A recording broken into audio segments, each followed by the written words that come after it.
peoples. Deadeye Desert surely getting checked out. It looks mint.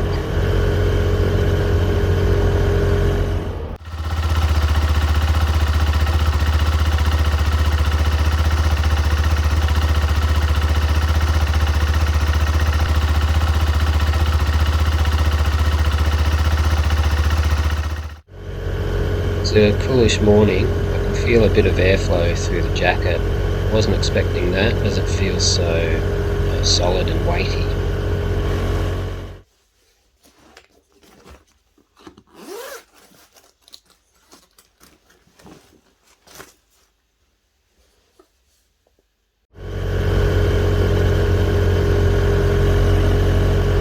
It will be interesting to test the Deadeye out in winter and maybe in a bit of rain. I'm not sure what level of water resistance it has.